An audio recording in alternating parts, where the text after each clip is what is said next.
Saudara yang dikasihi Tuhan, marilah kita mempersiapkan diri untuk memasuki perenungan Sabtu Sunyi.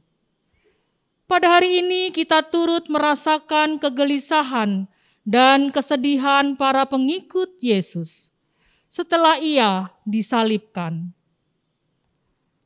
Dengan sikap hati yang teduh, kita menundukkan diri di hadapan-Nya. Kita memohon agar Kristus tetap menerangi hati kita dengan cinta kasih-Nya, agar kehidupan kita tidak dikuasai oleh kegelapan. Kita menyanyikan PKJ 308.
Yesus terangmu pelita hatiku, jangan kegelapan menguasaiku. Yesus terangmu pelita hatiku, biar selalu ku sambut cintamu. Yesus terangmu pelita hatiku, jangan kegelapan menguasaiku. Yesus terangmu pelita hatiku, biar selalu ku sambut cintamu. Yesus terangmu pelita hatiku, jangan kegelapan menguasaiku. Yesus terangmu pelita hatiku, biar selalu ku sambut cintamu. Yesus terangmu pelita hatiku, jangan kegelapan menguasaiku. Yesus terangmu pelita hatiku, biar selalu ku sambut cintamu. Mari kita berdoa. Allah Bapa Sorgawi, kami bersyukur karena Tuhan senantiasa menyertai kehidupan kami. Dan kami sampai di momen Sabtu Sunyi. Sebuah momen di mana kami merenungkan kerapuhan dan kefanaan kami. Allah yang Maha Kasih, ajar kami untuk berani melangkah bersama kerapuhan, kelemahan, dan ketakutan kami. Selayaknya Kristus yang melangkah dari kematian menuju kebangkitan. Pimpin kami ya Allah, supaya kami dapat belajar dari kerapuhan dan kelemahan kami, sehingga kami merasakan pengharapan Allah yang hidup itu. Dalam nama Tuhan Yesus yang mati bagi kami berdoa. Amin. Aku melayangkan mataku ke gunung-gunung. Dari manakah akan datang pertolonganku? Pertolonganku ialah dari Tuhan yang menjadikan langit dan bumi. Ia takkan membiarkan kakimu goyah. Penjagamu tidak akan terlelap. Sesungguhnya tidak terlelap dan tidak tertidur penjaga kami. Tuhanlah penjagamu, Tuhanlah naunganmu. Di sebelah tangan kananmu, kasih karunia dan damai sejahtera dari Allah Bapa kita dan dari Tuhan kita Yesus Kristus menyertai saudara sekalian.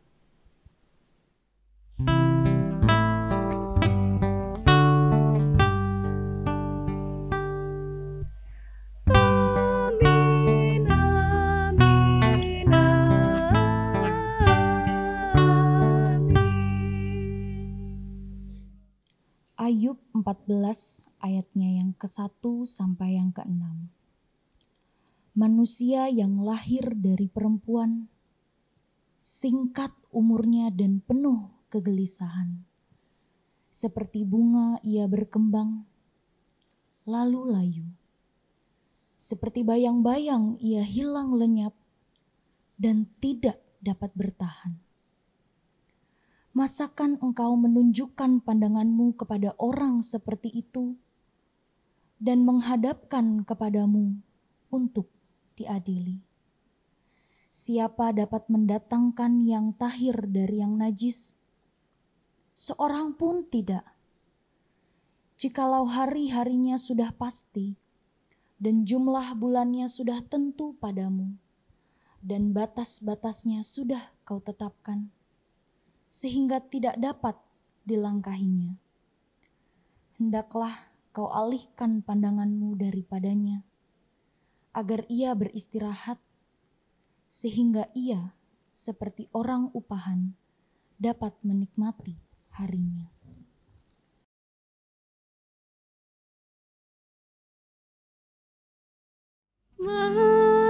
Mampirlah dengar doa.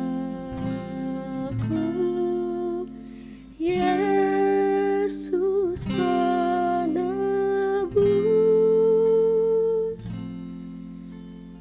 orang lain kau hampiri,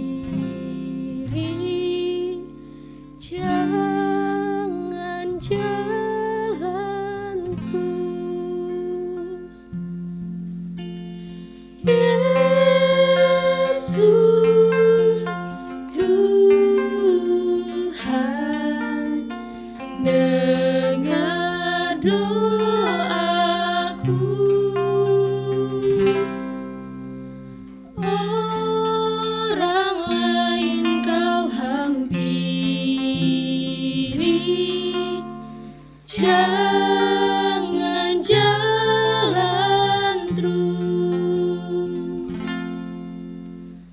Di hadapan tataran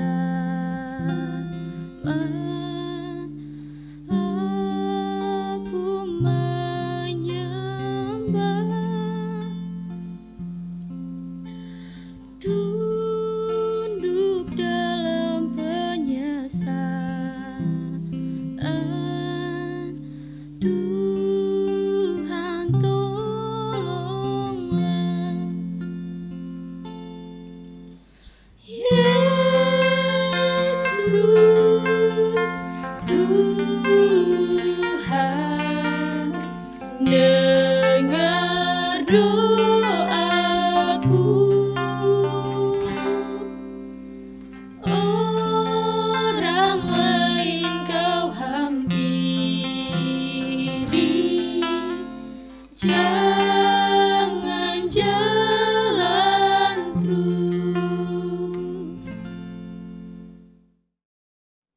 Ayub 14 ayatnya yang ke-7 sampai 14.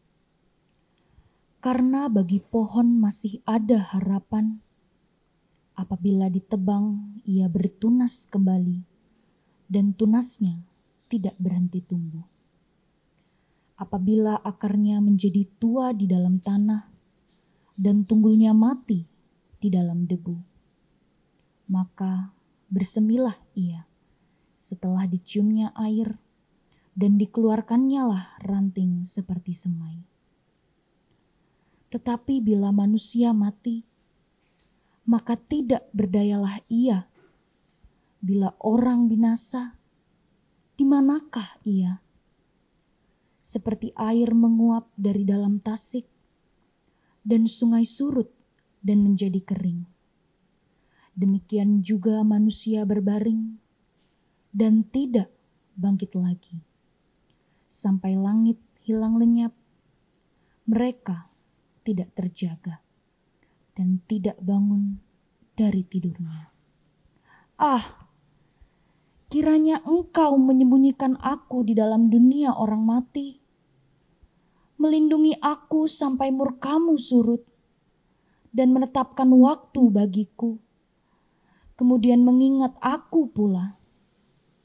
Kalau manusia mati, dapatkah ia hidup lagi? Maka aku akan menaruh harap selama hari-hari pergumulanku, sampai tiba giliranku.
Dengar doaku,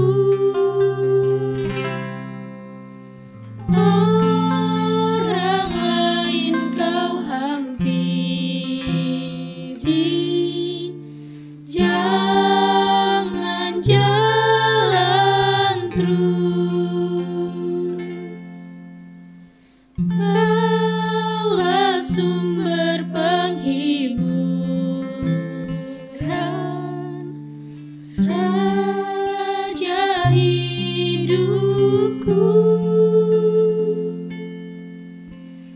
baik di bumi, baik di sorga. Siapa bandingmu, Yesus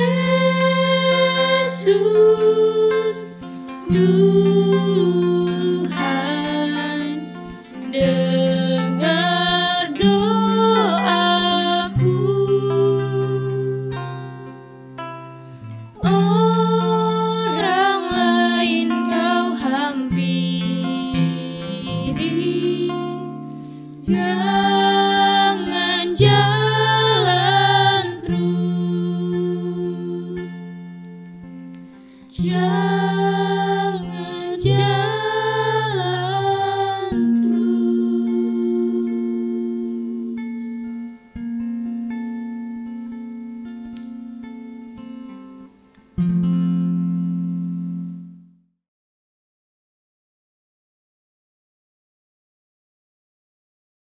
Umat Tuhan, mari kita satukan hati untuk berdoa.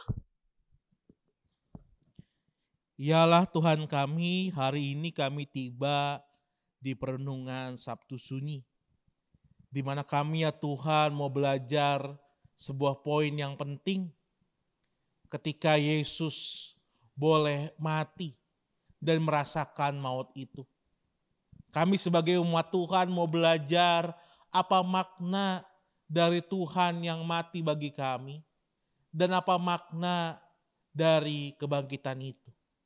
Kiranya ya Allah, ketika kami bisa semakin belajar dan mengimani kefanaan kami juga bisa semakin mengimani, melihat, dan merasakan kuasa penebusan dan kemenangan Kristus itu. Tuhan pimpin kami dengan Roh Kudus-Mu. Inilah doa kami. Doa ini kami satukan dalam nama Yesus Kristus yang mati bagi kami. Amin. Umat Tuhan, bacaan Injil kita terambil dari Injil Matius. Matius pasal 27 ayat 57 sampai 66. Menjelang malam datanglah seorang kaya, orang Arimatea yang bernama Yusuf, dan yang telah menjadi murid Yesus juga. Ia pergi menghadap Pilatus dan meminta mayat Yesus. Pilatus memerintahkan untuk menyerahkannya kepadanya. Dan Yusuf pun mengambil mayat itu, mengapaninya dengan kain lenan yang putih bersih. Lalu membaringkannya di dalam kuburan yang baru yang digalinya di dalam bukit batu. Dan sesudah menggulingkan sebuah batu besar ke pintu kubur itu, pergilah ia. Tetapi Maria Magdalena dan Maria yang lain tinggal di situ, duduk di depan kubur itu. Keesokan harinya, yaitu sesudah hari persiapan, datanglah imam-imam kepala dan orang-orang Farisi bersama-sama menghadap Pilatus. Dan mereka berkata, "Tuan, kami ingat bahwa si penyesat itu sewaktu hidupnya berkata, 'Sesudah 3 hari aku akan bangkit.' Karena itu perintahkanlah untuk menjaga kubur itu sampai hari yang ketiga. Jikalau tidak, murid-muridnya mungkin datang untuk mencuri dia. Lalu mengatakan kepada rakyat, ia telah bangkit dari antara orang mati. Sehingga penyesatan yang terakhir akan lebih buruk akibatnya daripada yang ini." Kata Pilatus kepada mereka, "Ini penjaga-penjaga bagimu. Pergi dan jagalah kubur itu sebaik-baiknya." Maka pergilah mereka dan dengan bantuan penjaga-penjaga itu mereka memeterai kubur itu dan menjaganya. Demikianlah firman Tuhan. Umat Allah yang terkasih, hari ini kita memasuki Sabtu Sunyi. Sabtu Sunyi umat Tuhan pada dasarnya adalah aliturgis, yaitu bukan bagian dari liturgi. Karena mengapa? Karena liturgi Kristiani selalu berpusat kepada Yesus Kristus. Yesus Kristus sumber dan pusat liturgi kita. Tetapi secara khusus dalam Sabtu Sunyi ini kita memperingati salib. Salib sebagai simbol Yesus yang telah mati. Mengapa? Mengapa perlu kita merenung tentang Sabtu Sunyi ini? Karena di Sabtu Sunyi ini kita belajar soal kefanaan, kerapuhan, kelemahan, atau kalau dalam bahasa gaul, insecure. Hah? Tuhan insecure? Apakah benar Tuhan kita itu insecure? Umat Tuhan kalau kita boleh lihat dan menilik sejarah kekristenan, maka kalau ditanya apa itu simbol dari orang Kristiani, jawabnya adalah salib. Seorang teman muslim pernah bertanya kepada saya, kenapa salib menjadi simbol dari agama kalian? Kenapa tidak siluet Yesus mungkin? Kenapa tidak bintang? Dalam hati kecil saya, wah kalau bintang itu udah simbol agamamu dong. Gitu. Dan tentu saja kalau kita ditanya seperti itu, kita akan bersama-sama menjawab, iya. Karena salib simbol penebusan Kristus. Kristus yang mati bagi saya. Tapi umat Tuhan, apakah benar salib sekedar mau mengajar kita bahwa dia mati, menang dan menebus kita. Ternyata salib bukan hanya sekedar simbol itu. Kematian bukan hanya sekedar simbol itu. Tetapi salib yang menjadi simbol penghukuman Romawi itu mau mengatakan kepada dunia bahwa Allah telah menjadi manusia. Bahwa Allah rela berkenosis, mengosongkan diri. Bahwa Allah mau hidup dalam kefanaan, kelemahan, kerapuhan, atau insecure itu. Kenapa Allah mau jadi insecure? Karena Allah mau berjalan bersama dengan kita. Itu poin yang pertama. Allah mau berjalan bersama dengan kita. Tapi poin kedua, yang jauh lebih penting, yang harus kita hidupi bersama adalah, kenapa Allah itu mau berjalan bersama dengan kita? Allah mau berjalan bersama dengan kita, supaya kita berani menembus kerapuhan kita, merangkul kefanaan kita. Dan akhirnya kita bisa merasakan kuasa pemulihan itu. Saya tekankan lagi, merangkul.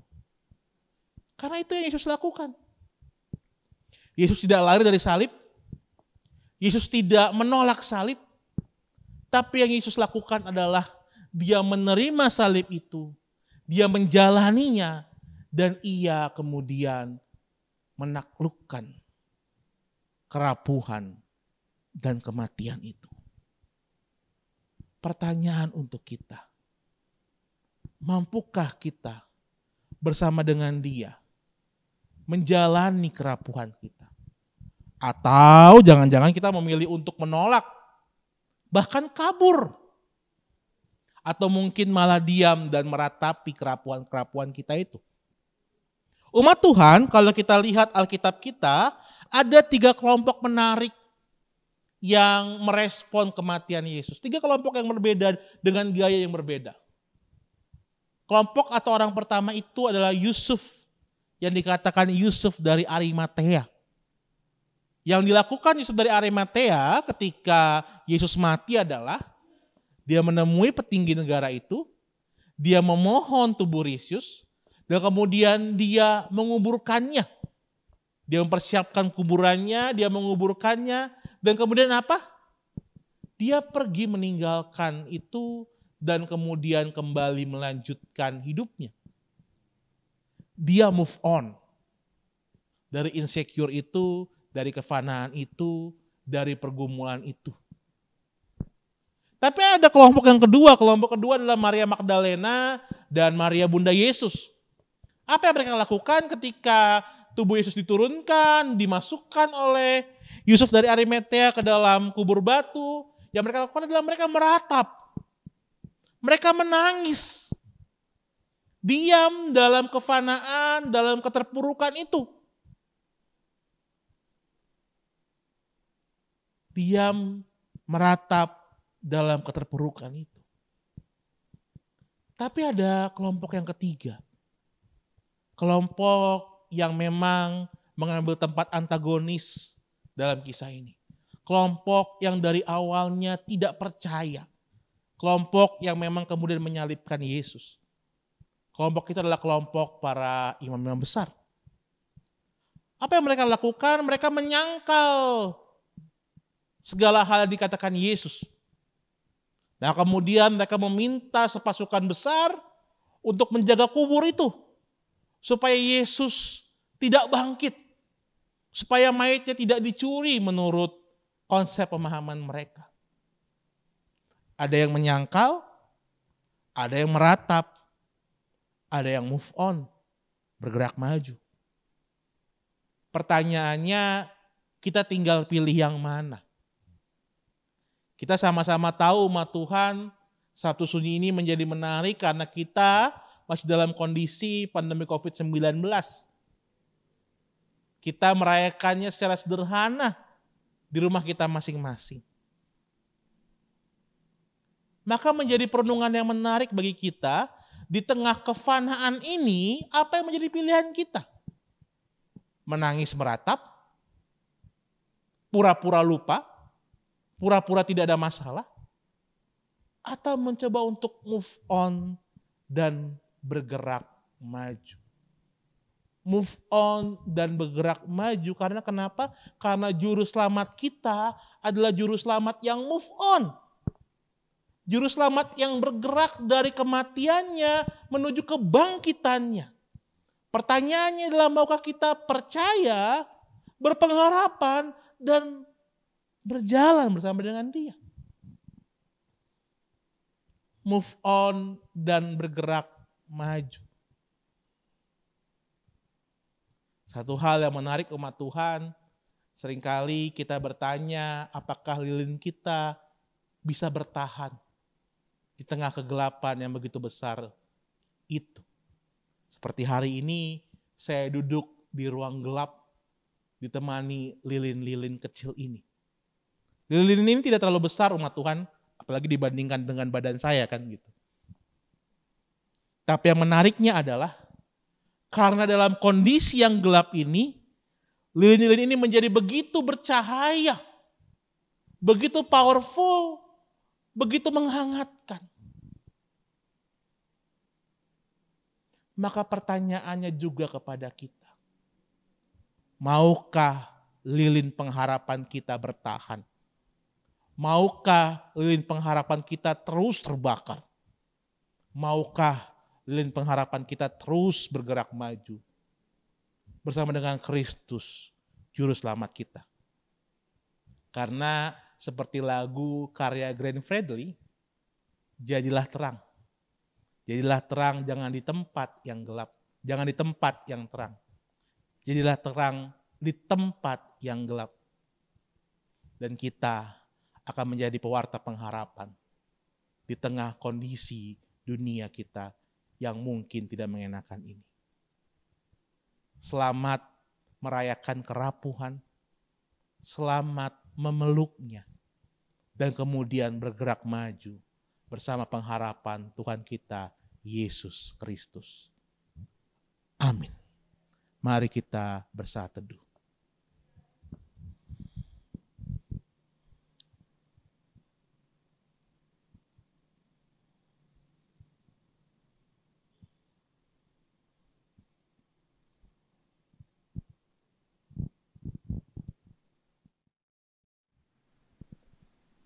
Umat Tuhan, mari kita bersatu dalam doa. Ya Bapa, Anak, dan Roh Kudus, kami datang dalam kelemahan kami sebagai manusia. Kami datang memohon belas kasihan dan lawatan-Mu. Dengarkanlah seruan kami. Dalam Yesus kami memohon. Dengarkanlah permohonan kami. Kami berdoa memohon pertolongan bagi saudara-saudara kami yang dalam kondisi sakit, lemah tubuh, ataupun dalam pemulihan. Kami berdoa bagi rekan-rekan kami itu.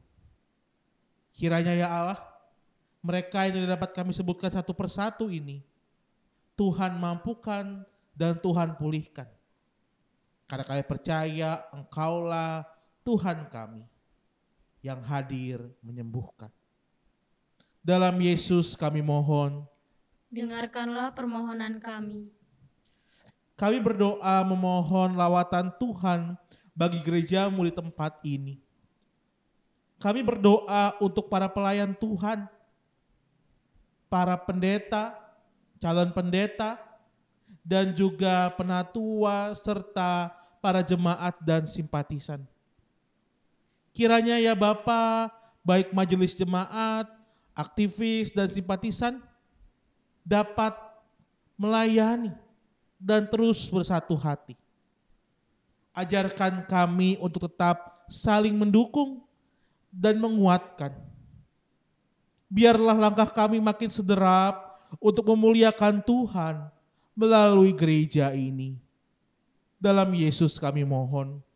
Dengarkanlah permohonan kami. Kami berdoa memohon belas kasihan Tuhan untuk dunia ini, terlebih negara kami Indonesia. Kami memerlukan pemulihan daripada-Mu ya Allah. Bumi kami sedang menjerit. Ada begitu banyak penderitaan, kesusahan, ketidakadilan, dan kekerasan. Kami mohon lawatan Tuhan bagi para pemimpin negara kami. Juga bagi kami sebagai warga negara. Pakailah kami ya Allah, agar melalui tangan-tangan kami yang kecil ini, Indonesia dan dunia dapat merasakan kehangatan cinta kasih-Mu. Dengarkanlah seruan kami, karena kami berdoa di dalam nama Kristus yang telah mengajar kami berdoa. Bapa kami yang di sorga, dikuduskanlah nama-Mu, datanglah kerajaan-Mu, jadilah kehendak-Mu di bumi seperti di sorga. Berikanlah kami pada hari ini makan kami secukupnya, dan ampunilah kami akan kesalahan kami, seperti kami juga mengampuni orang yang bersalah kepada kami. Dan jangan bawa kami dalam pencobaan, tapi lepaskan kami dari yang jahat.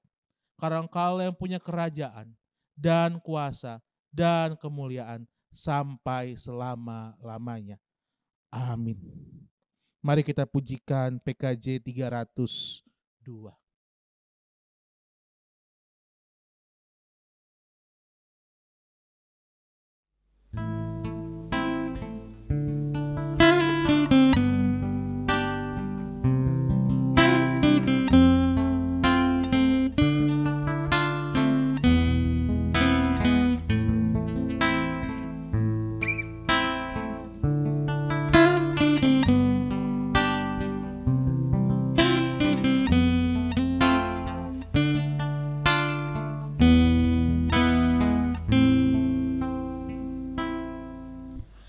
Jangan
umat Tuhan, pulanglah dalam pengharapan akan janji Allah. Ia terus berkarya walau dalam situasi kehidupan yang berat. Jalanilah hidup dengan teguh dan setialah melakukan panggilannya. Syukur kepada Allah.